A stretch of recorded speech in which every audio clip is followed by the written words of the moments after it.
ಅದರಲ್ಲೂ 4-5 ಕ್ಷೇತ್ರಗಳಿಗೆ Congress weight and watch ಗೇಮನ್ನು ಆಡ್ತಾ ಇದೆ.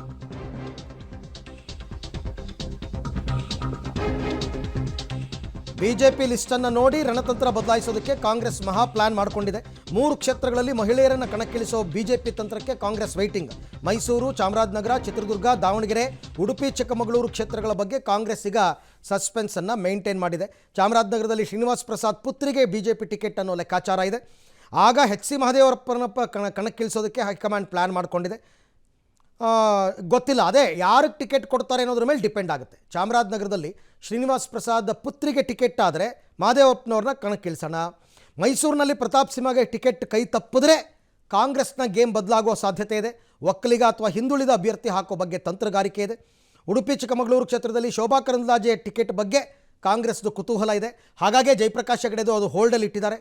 ದಾವಣಗೆರೆಯಲ್ಲಿ ಸಿದ್ದೇಶ್ವರ್ ಸೊಸೆಗೆ ಟಿಕೆಟ್ ಕೊಟ್ಟರೆ ಏನು ಮಾಡಬೇಕು ಅಂತ ಕಾಯ್ತಾ ಇದ್ದಾರೆ. ಚಿತ್ರದುರ್ಗದಲ್ಲಿ ಸ್ವಾಮೀಜಿ ಮಾದಾರ್ ಚೆನ್ನಯ್ಯ ಸ್ವಾಮೀಜಿಗೆ ಟಿಕೆಟ್ ಕೊಟ್ಟರೆ ಬಿಜೆಪಿ ಕೊಡುತ್ತಾ ಇಲ್ವಾ ಕಾದು ನೋಡಿ ಆಮೇಲೆ ಕ್ಯಾಂಡಿಡೇಟ್ ಹಾಕೋದು ಅಂತ. ಇವೆಲ್ಲ ರಾಜಕೀಯ ತಂತ್ರಗಾರಿಕೆ. ಅವರು ಮಾಡ್ತಾರೆ, ಇವರು ಮಾಡ್ತಾರೆ.